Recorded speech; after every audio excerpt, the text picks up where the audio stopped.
Welcome to the MAM Journals.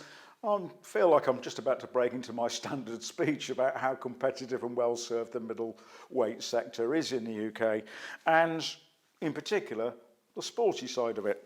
There's a number of bikes in the marketplace already.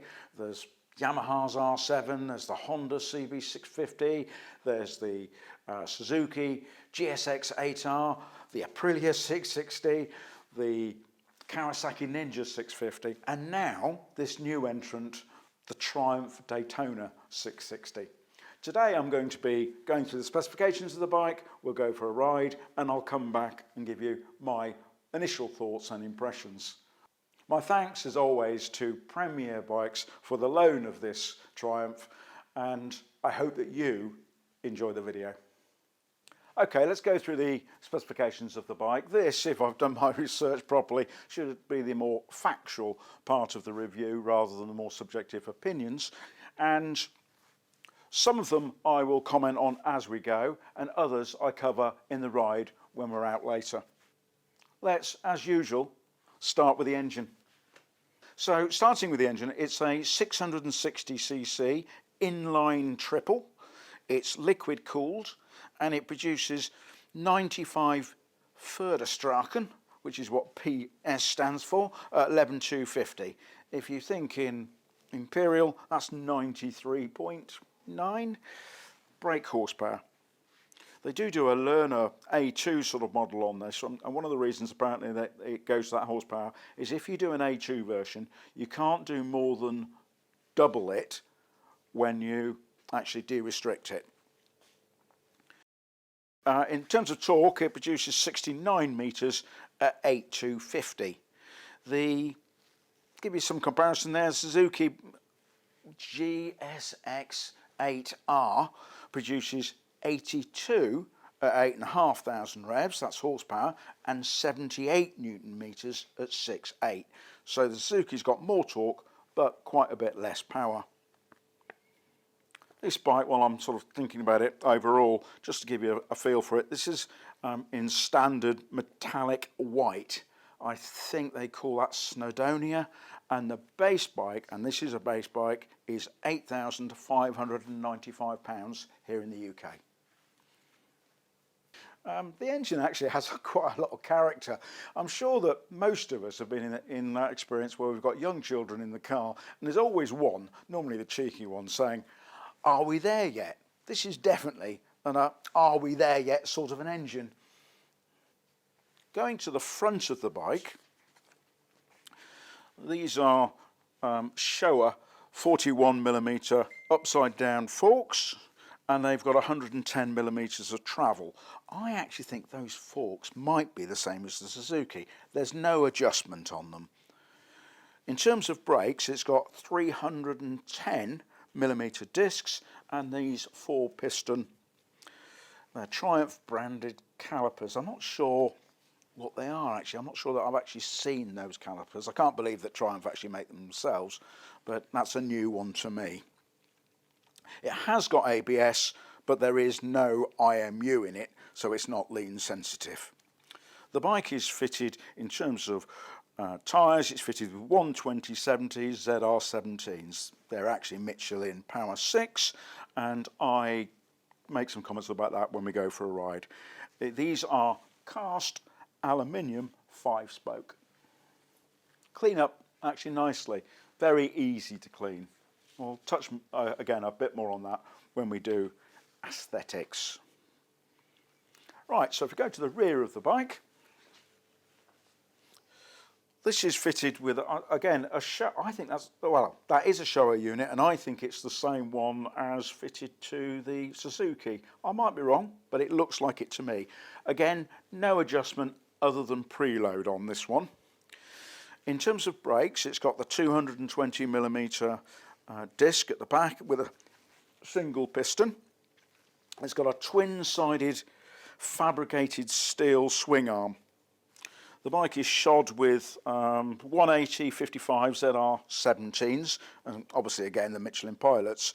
And as I said, on the front wheel, these cleaned it up really easily. I hardly had to touch them. I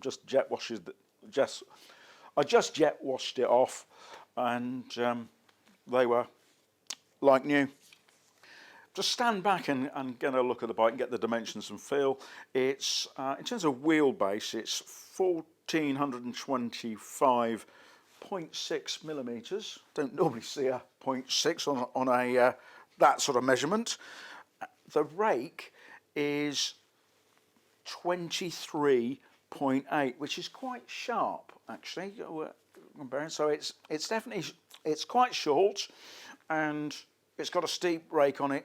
That, in theory, tells me that's a sports bike handling style of bike and setup. The frame, don't be fooled by this cast aluminium and look-alike. That's actually plastic. It looks well. It fooled me for a minute, but one tap told me that it was actually hiding underneath it. Tubular steel perimeter frame. The bike weighs 201 kilos, which is, I'm using the Suzuki as a comparator because in a way I think that's, for me, it's one of the bikes that's quite near to it.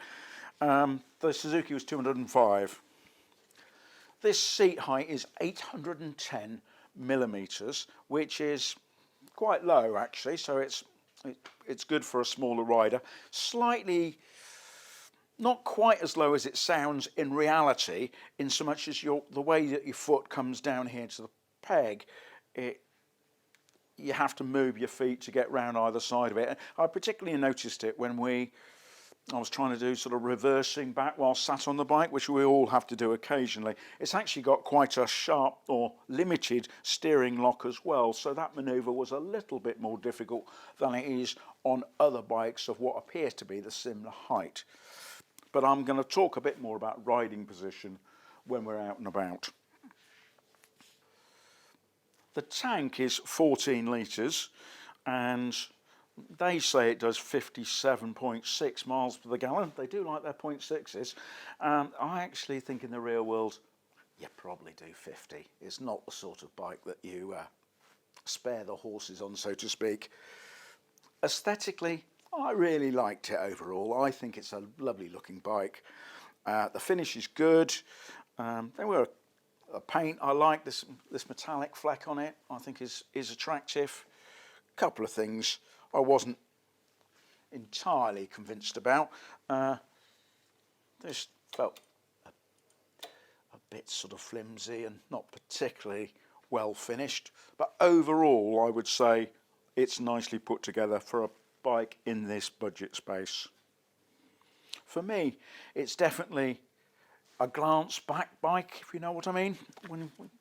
Every time I got off it, I did find myself looking back. I particularly like the front of the bike. I like this sort of air intake here. It reminded me of my Honda SP, which actually was probably one of the first bikes to have that central air intake bit. Let me just show you through the details of this, and then we'll come back to that one and I'll make some comments on it. So this air intake was unusual because to get these V-twins to go, certainly this is a homologation bike, so it was designed to be entered in World Superbikes. They needed more air in than they were getting, certainly out of the other model that they looked at. So if you can look through here, you can see there's actually a big sort of piece of tubing there, and it actually goes into, there's a hollow, this is hollow, this headstock, and it sucks the air through there, and then the air filters are under the tank.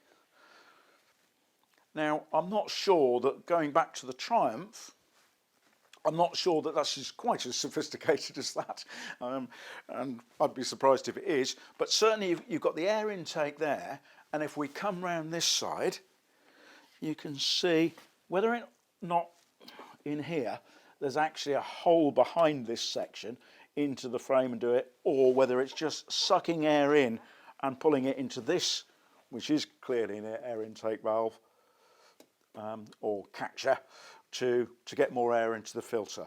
Now, I'm sure they haven't done designs like that to encourage positive comments from YouTubers. There will be technical reasons why they're trying to get more air in, and this engine produces significantly more power than the other formats of the 660, and to do that they will need to get more air into it. Nicely done though, and as I say, I really like the way it looks. You can see the sort of carbon look-alike bits come through here as well. I quite like it, as I say, each to their own. Let's go through the dials and the control of the electronics via the dash. Going to the instrumentation itself, this is actually similar to the scrambler that I've recently tried. It's got the top half is LCD and the bottom half is colour TFT. I actually really like that setup on the scrambler because I felt it sort of looked traditional but had all the modern functionality and controls that you wanted. I'm slightly less convinced about this setup for a modern sports bike. So again, these are subjective things and you'll make your own decision as to whether you like that or not. Wasn't entirely to my taste. If you look on the menu button there, I'm in this middle setting, but all the menus and controls are really controlled over here on this cluster. You've got 6 buttons that do the work. You've got the usual toggles, which you can direction. You've got a tick, which is helpfully suggesting that if you press it, that's what it will apply. And you've got a mode button in here. Now, if I just cursor through, I'll go into some of the main menus. So I'm just searching through. I've come to the main menu. I'm going to press the tick button. And now I've got various options as I can do. I can do the riding modes. You can see that you've got 3, rain, road and sport. You won't be shocked here, I spent most of my time in sport.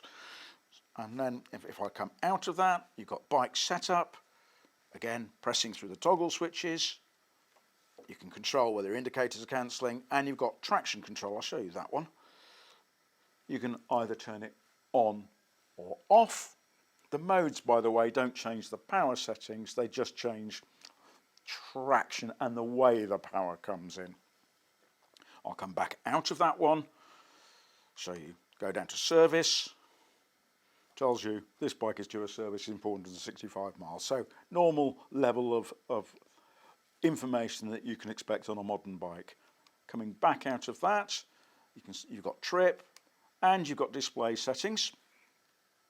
I'll show you some of that. So you've got obviously how bright it is, whether you want a shift indicator, what language, what units. Again, fairly standard things on a modern bike. So that's straightforward. I'm then going to come out of this again and then start cursoring up and down the other menu. This is the display we've got at the moment. Tells you what gear you're in, the time, but you can alter it as you go along. You could be looking at your trip. You can obviously got your fuel status. I'll go back to that. Doesn't show you obviously until the engine's running what it's doing. And temperature, I keep my eye on temperature when I'm with a new engine. I think that's pretty important. And overall distance covered, time and date. Light, backlighting of the instrumentation, and back to your main menu. Easy to operate and easy to operate on the go as well. You can just press the M button, go straight into the modes, and then it will switch using the toggles. Straightforward. I actually like the functionality of it. Does the job well. You can actually get connectivity to the Triumph app, which gives you additional functions in terms of comms and a basic directional system. I haven't tried it, and be interested if any of you have that are watching the video and got experience of it. If you'd be kind enough to comment as to how you find it, that'd be really helpful. So having gone through the basic specifications, let's go and do the nice bit. Let's go for a ride. Probably the first thing we should walk towards is the Daytona name. Clearly this is not the Daytona of the recent past, which was a full-on sports bike with significantly more performance and sophistication than this new, more value-focused reincarnation. Some previous Daytona owners may feel it's not worthy of the name. I know that some Suzuki owners feel the same about the GSXR designation of the new 8R, and some traditional BSA Gold Star owners have gone positively ballistic at the use of the name on the new BSA. I do understand and respect the emotion, but I've concluded that the best way to objectively assess a bike is to judge it on its own merits, and that is what I'll be doing today. I started the day on my old bump test road, which gives me an immediate feel for the quality of the suspension on the bike. Less exuberant than I have been in the past, the road, never good, has been badly damaged this winter. The bike actually did okay. Not many sports bikes, certainly at this price point, are particularly comfortable along here, and the Daytona was no exception. With 110mm of travel at the front and 130 at the rear, it probably wouldn't take too much to provoke a pogo. It's not the fastest suspension, a feeling confirmed later on more usable but not perfect roads. It feels a little harsh and almost like it's catching up with itself as you go. Bikes at this price range rarely have the firm but pliant feel of more expensive offerings. Don't read too much into that though. It does handle well and predictably at sensible-ish speeds and reasonable roads. I liked the easy way it changes direction, and it did feel very stable on sweeping bends at consistent speed, which I always think is a good indication of what I would call core competency. Whilst talking handling, I was pleasantly surprised by the OE Michelin Power 6s. It may have been the delight of riding on dry roads in temperatures over 10 degrees, a rare treat. At no point did I sense they were struggling, although, in fairness, I didn't push hard. Sometimes these Asian-produced versions of these OE tyres can struggle in the UK's cold and wet conditions. As I mentioned in my Suzuki 8R review, I've put the link for that in the description box below, there is actually a new race series out this year. It's called the Pirelli Sports Bike National Championship, which is included in the BSB package. I understand that there is a Triumph supported team in the series, and with this as the base platform, I can see why. As well as Suzuki 8Rs, which are actually doing quite well in an American-based series which is similar, I think we're going to be seeing Hondas, Yamahas, Kawasaki's and Aprilias. I believe that the Daytonas recently were the fastest in initial testing, but testing and racing are very different things. I'm really looking forward to watching it. A shared ECU to balance power should, in theory, make it close racing, and it's good that they're on slicks. I would actually like to try one of these on a track day. I think at this point I should qualify that I am not a fast rider, but a potter around in the slow group would be fun. We are all increasingly limited to just how fast and how we ride on the road. I ride about 18,000 miles a year, and whilst I'm not pretending to be a saint, the majority of which is at legalish speeds. Track days give us the opportunity to push the handling as much as we dare. I have found that some bikes that handle well at road speeds struggle when pushed, and others that feel awkward on the road come into their own when ridden faster. Some bikes do both well. This Daytona certainly handles well on the road. The star feature of the bike, other than what it looks like, which are personal and I really liked, is undoubtedly the engine. The 3 cylinders certainly wants to go, and the short gearing supports that, but it does cope well in town as well. This is Woodstock, embellished by the increasingly popular, well, at least with council's 20 mph limit. The bike is happy in 4th. Woodstock was apparently founded in 1279 by Henry II to provide accommodation for his retinue while he enjoyed hunting in the local woods. Woodstock means a place in the woods, and the local woods he was talking about here were Wychwood Forest. In 1705, after a victory at Blenheim, the Crown granted Woodstock Park, thereafter called Blenheim, to John Churchill, the 1st Duke of Marlborough. Winston Churchill was related to the Duke and actually born in the palace. Meanwhile, back in the real world, the bike will comfortably do 30 miles an hour in 6th. I have watched a video where it appears to do 229 kilometers per hour, which is 142 miles per hour. So you've certainly got some range in 6th gear.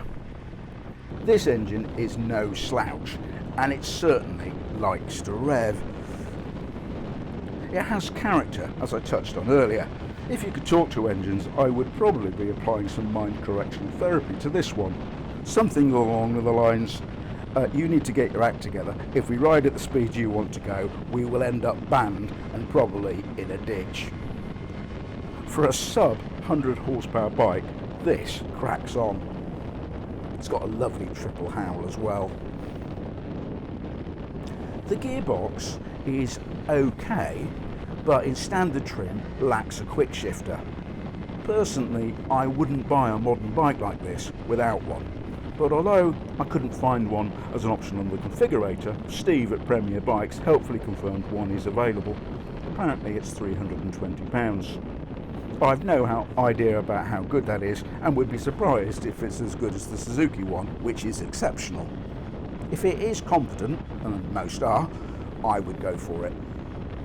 You can change without the clutch by matching the revs the old school way, but a quick shifter will do it better.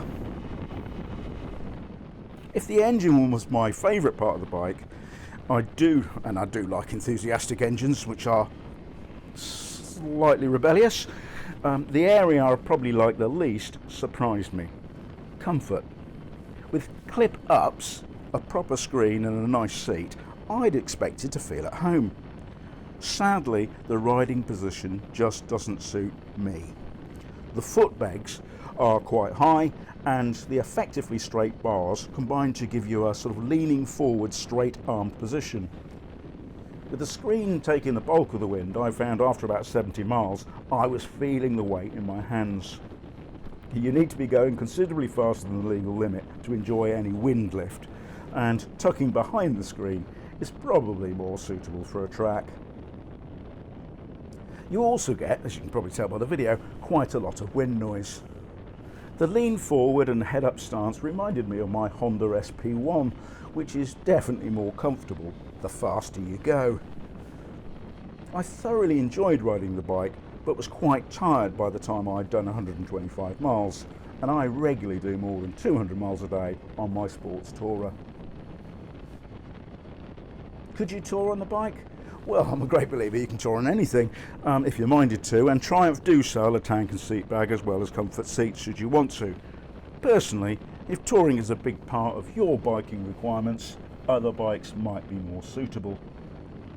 The bike copes well with dual carriageway and easily, and you're doing about 6,000 revs at 70 miles per hour. The engine, of course, is constantly reminding you that you can go faster if you like. The front brakes are good. Not full-on sports bike sharp, but certainly sharper than other similar bikes. The rear was okay, but nothing special.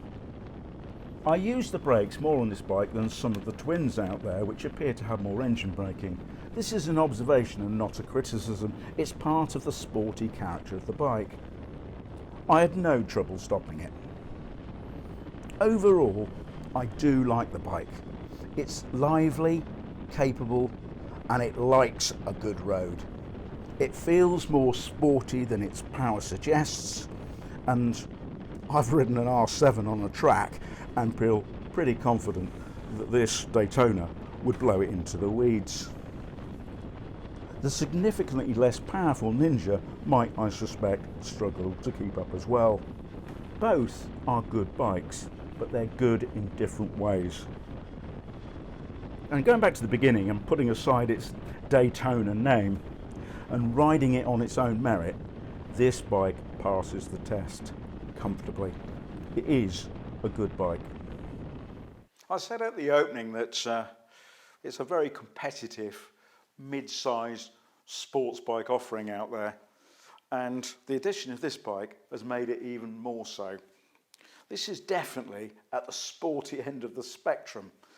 It's a little one-dimensional, and for me, it's not personally comfortable enough for my, what I would call, ordinary riding. But that is not a criticism of the bike. This channel is, whilst it contains me, it's not about me, it's about the bikes. If you're in the market for a mid-weight sports bike, this is definitely one that you should consider. I'd also, personally, I'd try the Suzuki GSX-8R and probably the Honda CBR 650. The Aprilia is a sporty bike, but it's £1,000 more than this, which is circa 9. I think we're spoiled for choice, which is a nice problem to have. I hope that you found this video interesting and useful. If you did, you might like to press like or even consider subscribing to the channel. But what's most important, as always, is that you ride safe and stay well.